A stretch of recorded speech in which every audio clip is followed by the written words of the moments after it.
त्यामुळे मी पंचगंगा नदीवर गेलो आणि तिथून मी उडी मारली होती.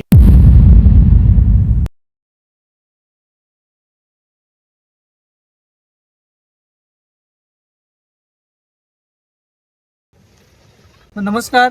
आज आपण इचलकरंजी मधील आपले महानगरपालिकेचे आपत्ती व्यवस्थापक अधिकारी संजय कांबळे साहेब आज आपल्यासोबत उपस्थित आहेत. या युवा संवादाच्या कार्यक्रमाच्या माध्यमातून आपण त्यांची मुलाखत घेत आहोत. आपण जाणून घेऊया. सर नमस्कार. नमस्ते. काही आम्ही तुम्हाला प्रश्न विचारणार, त्या प्रश्नाची तुम्ही उत्तर द्यावीत अशी आमची इच्छा आहे. नमस्कार. आज या ठिकाणी पंचगंगा घाटावर माझी सेवानिवृत्ती झाल्याबद्दल तुम्ही या ठिकाणी बोलवून या ठिकाणी सत्कार केलात त्याबद्दल मी इचलकरंजी महानगरपालिका आपत्ती व्यवस्थापनच्या वतीनं तुमचं या ठिकाणी सर्व तुमच्या टीमचं प्रथम मी मनपूर्वक आभार मानतो. थँक्यू. सर तुमच्या आपत्ती व्यवस्थेमध्ये आणि तुमच्या कारकिर्दीमध्ये पहिला अनुभव कोणता?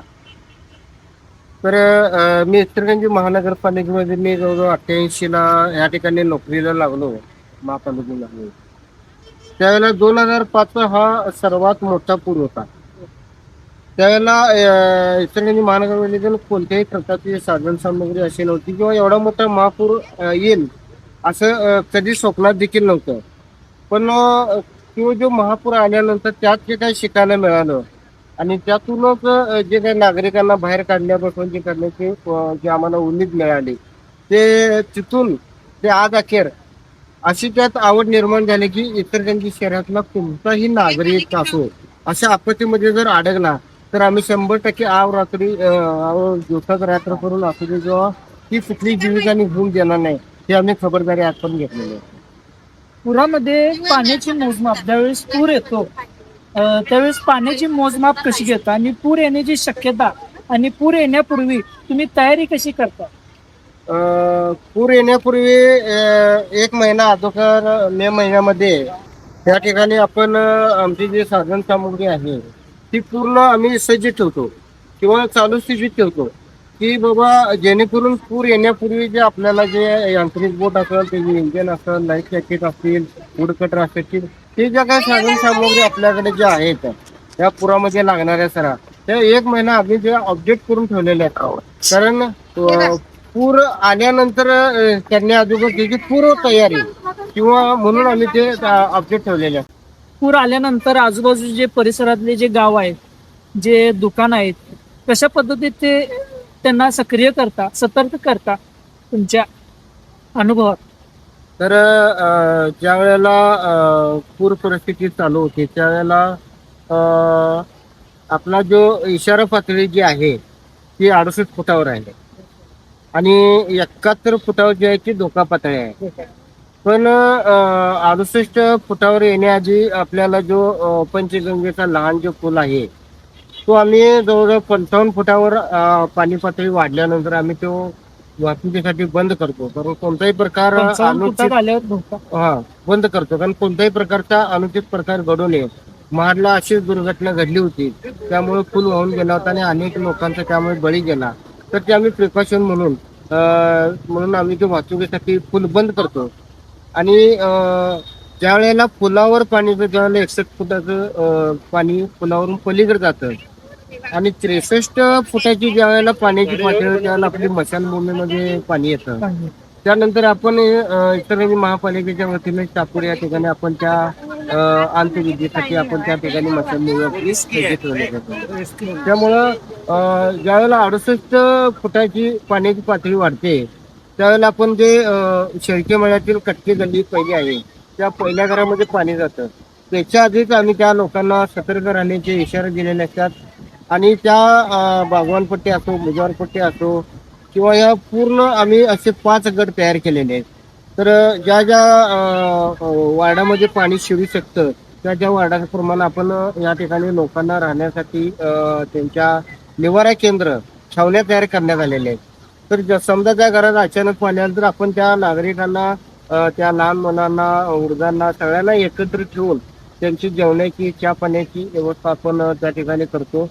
आणि जसं पाणी वाढेल तसे तसे वस्तीतले आपण लोक जवळजवळ आपण 40 छावण्या आपण तयार केलेल्या आहेत. त्याच पद्धतीने त्यांची जनावर देखील असतात. त्या जनावरांना देखील राहण्याची आपण छावण्या बांधलेल्या असतात. त्यांची चाराची व्यवस्था केलेली आहे. महापालिकेच्या वतीनं चांगली पद्धतीची सोय करण्यात येते. हे करत असता तुम्ही तुमच्या कारकिर्दीत तेवढा मोठा अनुभव, तेवढं आपत्तीकाली तुम्ही तुमचं नोकरीच्या माध्यमातून तुम्ही सामाजिक काम केलेलं आहात. इतरजणांना भरपूर काय तुमचं देणं लागतं. तुम्ही तुमच्या कारकिर्दीपासून युवकांना काय आदर्श द्या किंवा युवकांची भूमिका कशा पद्धतीत मांडा? आज जर बघितलं तर नोकरी कुणी करू शकतं, पण नोकरी करत असताना या इचलकरंजी शहरातील अनेक लोकांची जे संकटात अडकतात, त्याप्रमाणे आपण तिकडे लोकांना अडकतात त्यांनाही देखील मदत करतो, जनावर अडकतात त्यांनाही मदत करतो. त्यामुळं माणुसकी म्हणून आपण एक इचलकरंजी शहराला नागरिकासाठी म्हणून आपण एक काहीतरी आपण या इचलकरंजी शहराला देणं लागतो. म्हणून आपण या इचलकरंजी शहरासाठी काही नाही काहीतरी करून दाखवून त्या ठिकाणी युवकांनी देखील असंच करावं की बाबा आपण वेळ वाया तुम्ही मोबाईल मध्ये न घालता किंवा इकडे तिकडे न फिरता काहीतरी एक आपण एक असं उल्लेखनीय कामगिरी केली पाहिजे की जेणेकरून या इचलकरंजी शहराचं नाव उज्ज्वल होईल. किंवा अशा कुठल्याही घटना घडल्या तर तुम्ही तात्काळ सर्वांनी मदत करा आणि जेणेकरून या इचलकरंजीचं नाव चांगलं लौकिक होईल. तेवढं त्या ठिकाणी युवकांना मी आज एक त्या माध्यमातून एक संदेश देतो. तुमच्या कारकिर्दीत अशी एक कानावर गोष्ट आली आमच्या आणि मध्ये भरपूर चर्चेत होता विषय की एक 50 फूट खाली माणूस दारू पिऊन मध्यधुंदीत पडलेला आहे आणि त्याला तुम्ही त्या 50 फुटावर खाली म्हणजे वरून माणसाला आणता येतं खाली, पण खालून वर माणसाला ते खांद्यावर घेऊन आणता येत नाही. त्यावेळेस तो अनुभव तुमचा सांगा काय ऐकून. इचलकरंजीमध्ये बीजेपी मार्केट होऊन आहे, त्या ठिकाणी पट्टी मोठी वर आहे. अशी जवळजवळ 50 ते 60 पूल आहे, पण त्याला पायऱ्या वगैरे काय नाही आहे, बंदिस्त नाही आहे.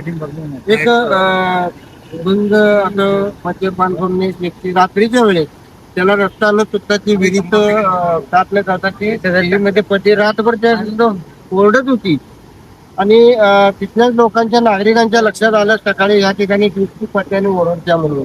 त्यावेळेला आम्हाला कॉल आला, आम्ही त्या ठिकाणी जाऊन पाहिलं तर ती व्यक्ती तळमळ जात पडली होती रातभर. तर आता पायऱ्याही नाहीत, पण त्याला काढणं कसं एक चॅलेंजिंग काम होतं.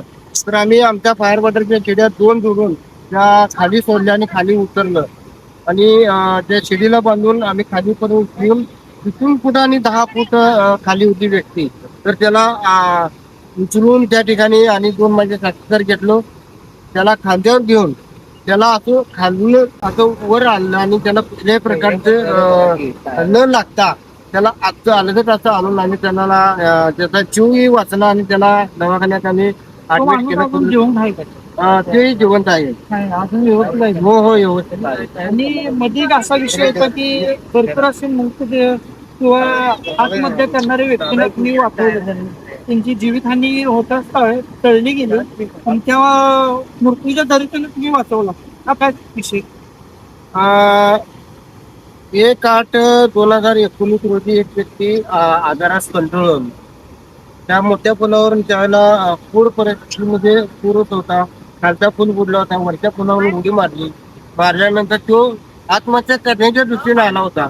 पण आम्हाला लगेच ते निदर्शनाला आम्ही बोट करून त्या व्यक्तीपर्यंत जाऊन त्या व्यक्तीला बाहेर काढलं आणि त्याला नेऊन दवाखान्यात ऍडमिट केलं आणि ती जिवंत व्यक्ती आहे. आज गेले 6 वर्ष झाले ती विक्रमनगर मध्ये सुरेश हरंबे म्हणून ती व्यक्ती आता सध्या ते घरी चांगल्या पद्धतीनं राहते आणि त्यानेच माझ्या निवृत्तीच्या वेळेला त्यानं माझा सत्कार केला. की अशी व्यक्ती मला पण एक आनंद वाटतोय की अशा व्यक्तींचा आपण जीव वाचवला आणि ती व्यक्ती आपल्याला भेटायला येते. आपण पाहिजे असेल तर आपण त्यांच्या घरी जाऊन आपण त्यांच्या आपण बातचीत करू शकतो. नक्की जाऊ. इचलकरंजी मधल्या पंचगंगा नदी जी आहे ती भरपूर दूषित होते, तसंच कचरा भरपूर आहे तिथं. स्वच्छतेसाठी तुम्ही काय संदेश द्याल? तर पंचगंगा नदी एक आपण त्या नदीला मा म्हणतो, माता म्हणतो, आई म्हणतो. आपण रोज त्याच्या पाया पडतो आणि आपणच काय करतो या पंचगंगा नदीमध्ये जे काय असेल ते निर्मली टाकतो, कपडे धुतो, जनावर धुतो. किंवा का असेल ते आपल्या घरातलं अडगळीचं सामान आणू शकतो. पण असं करू नये नागरिकांनी. कारण ही पंचगंगा ही स्वच्छ ठेवली तर त्यातले जलचर प्राणी जगतील. परत त्यातले पाणी स्वच्छ राहील. आपल्याला पिण्यासाठी पाणी स्वच्छ मिळेल. त्यामुळे रोगराई पसरणार नाही. तरी सर्व शहराच्या नागरिकांनी की बाबा पंचगंगा ही स्वच्छता राहण्यासाठी सर्वांनी मदत करावी. वेळोवेळी या घाटाची स्वच्छता करावी. सगळ्या सामाजिक संस्था ही संघटना या करतातच, महापालिकाही करतात. तर प्रत्येकाने हातभार जर लावला तर ही इचलकरंजी निर्मळ आणि स्वच्छ होईल आणि एक इचलकरंजीला चांगलं एक पंचगंगेचं रूप बघायला मिळेल असा एक युवकांना मी संदेश या ठिकाणी नागरिकांना देतो. नमस्कार, आपण आलेलो आहे सुरेश भांगसरे यांच्या घरी, जे 1 ऑक्टोबर 2019 साली स्वतःचं जीवन संपवण्याच्या प्रयत्नातून इचलकरंजी पंचगंगा पूल त्या नदी पुलावरून खाली उडी मारण्याचा प्रयत्न केला आणि वाहत्या पाण्यावरून वाहून चाललेले होते. त्यावेळेस निवृत्त संजय कांबळे सरांनी त्यांना वाचवलं आणि ते आज आपल्या समोर आहेत. त्यांचं मनोगत आपण जाणून घ्या की काय त्यांचं. तर मी मुंबईवरून इचलकरंजीमध्ये आलो होतो आणि मला काही फिजिकल त्रास होता. म्हणजे गळ्यामध्ये थोडं वेदना होत होत्या.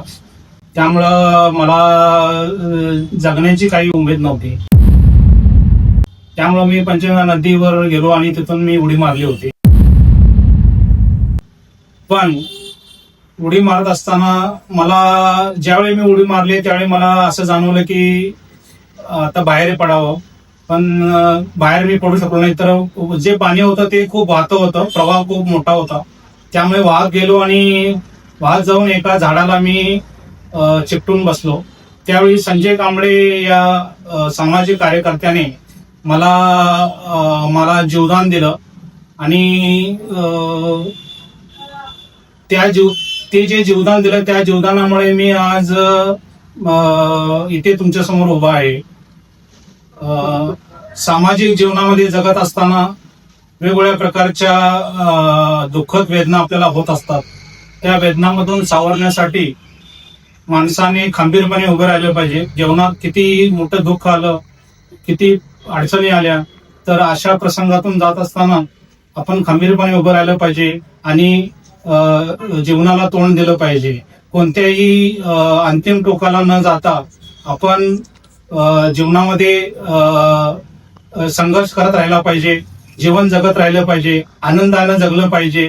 प्रसंगी आपण सामाजिक ज्या संस्था आहेत त्यांच्याशी कॉन्टॅक्ट करून त्यांच्याशी कॉन्टॅक्ट करून त्यांची मदत घेतली पाहिजे. आपली कुटुंबीय असतील, निकटवर्ती असतील किंवा आपलं जे फ्रेंड सर्कल असेल त्यांच्याशी कॉन्टॅक्ट केला पाहिजे. आणि आपल्याला काही जर होत असेल किंवा आपल्याला जर अशा प्रकारची जर इन्सिडेंट करावा असं वाटत असेल, आत्महत्या करावं वाटत असेल, तर आपण लगेच मदत घेतली पाहिजे आणि या प्रसंगातून आपल्याला सावरण्याचा प्रयत्न केला पाहिजे.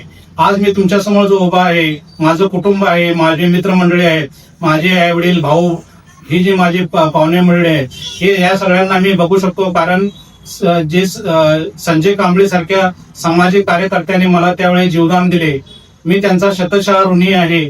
आणि त्यांचे जे कार्य आहे हे अत्यंत मोलाचे आहे. ते आता सध्या रिटायर झालेले आहेत. त्याचं आम्हाला दुःख होतंय. पण इथून पुढच्या काळामध्ये देखील ते अशाच प्रकारचे कार्य करत राहतील आणि कार्य करत आलेले आहेत. तर त्यांचा मी शतशः ऋणी आहे आणि अशाच कार्य त्यांच्याकडून इथून पुढे लाभो हीच ईश्वरचरणी प्रार्थना करतो. आणि मी माझे 2 शब्द संपतो. छान बोलत. हा